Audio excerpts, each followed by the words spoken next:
Capacity से मर्ज हो जाते हैं, ठीक, एक दूसरे के अंदर घुस जाते हैं, यूं कहना चाहिए। तो एक दूसरे के साथ मैक्सिमम एक्सटेंट पर होते हैं, एक दूसरे के साथ मैक्सिमम बॉन्डिंग करते हैं, एक दूसरे के साथ एकदम अंदर घुस जाते हैं। जैसे आप उंगलियों के अंदर उंगलियां डाल देते हैं तो मैक्सिमम जहां तक उंगलियां जा सकती है वो अंदर, आपके एक हाथ की उंगलियां दूसरे हाथ के अंदर मर्ज हो जाती हैं। फिर आप उसको आप खींचना चाहो और उंगलियां बंद कर दो और खींचना चाहो तो वो आसानी से नहीं निकलती। इसको हम कहते हैं, ये एग्जाम्पल होती है किसकी, ऑर्बिटल ओवरलैपिंग की, जब आपका सिग्मा बॉन्ड बनता है, ठीक है। so that is why sigma bond is stable and strong. तो मैक्सिमम एक्सटेंट होगा, so sigma bond is stable and strong, ठीक है। Now there are three types of overlapping to make sigma.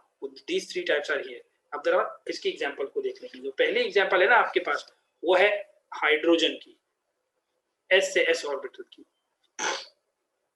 तो इसकी एग्जांपल में ये अलग चीज थी, ठीक है, ये अलग चीज थी कि आपके सिग्मा और पाई पहचानना था। इसके अंदर अभी हमने ओवरलैपिंग नहीं शो की। अब मैं पहले आपसे ये बता दूं कि हाइड्रोजन अगर मुझे बनाना है तो हाइड्रोजन में जो एग्जांपल नंबर 1 है, ए की एग्जांपल, ये है s से s की s to s ओवरलैपिंग।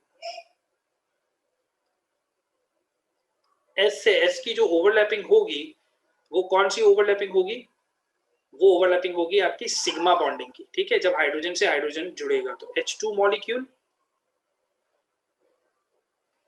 तो आपने कहा कि भाई इसके अंदर हाइड्रोजन होगा, हाइड्रोजन इज 1 1, तो इसका मतलब इसके अंदर 1s1 एक इलेक्ट्रॉन है, ठीक है।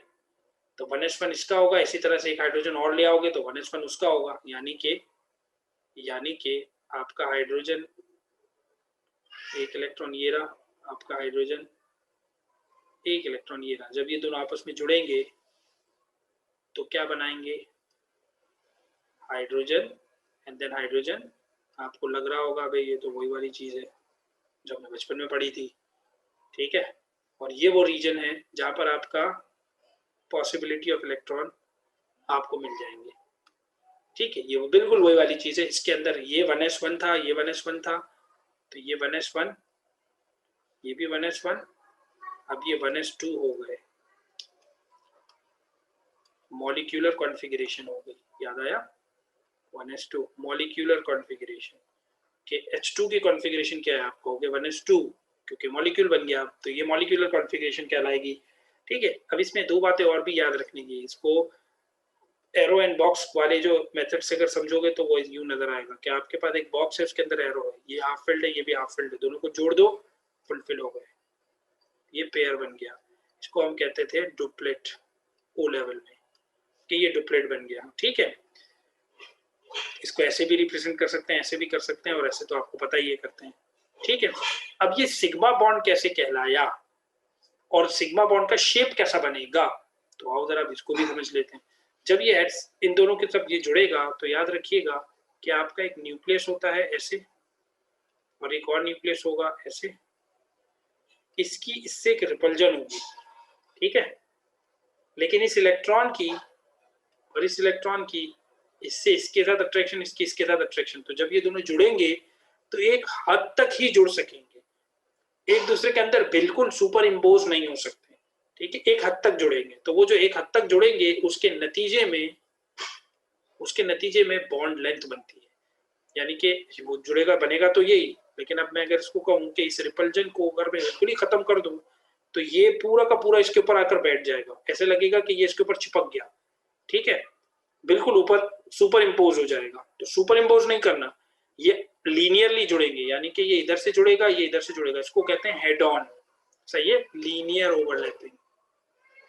तो ये लीनियर एक ही प्लेन पर आ रहे हैं, यानी कि एक्स एक्सिस और वाई एक्सिस और जेड एक्सिस। अब ये जिस भी प्लेन से आकर जुड़ना होगा इलेक्ट्रॉन एक्स वाई और जेड में से किसी एक को चूज करेंगे और उसी प्लेन पर आकर जुड़ जाएंगे। तो जब ये जुड़ेंगे, ठीक है ना, तो जब ये जुड़ेंगे तो इसकी ओवरलैपिंग एक हद तक हो सकेगी, यानी कि इसका न्यूक्लियस इसके न्यूक्लियस को अब रिपेल करना शुरू कर देगा, कहेगा बस अब और आगे मत आना, ये इसके आगे नहीं जा सकेगा, ये इसके आगे नहीं जा सकेगा, ये डिस्टेंस इधर से बना रहेगा, ये डिस्टेंस इधर से बना रहेगा।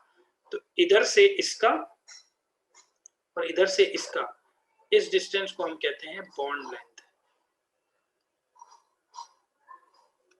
कोवेलेंट कंपाउंड्स में ही बॉन्ड लेंथ हम निकालते हैं, आयनिक कंपाउंड में हम बॉन्ड लेंथ नहीं निकालते, ठीक है, क्योंकि वो तो आयन्स होते हैं, तो वो प्लस और माइनस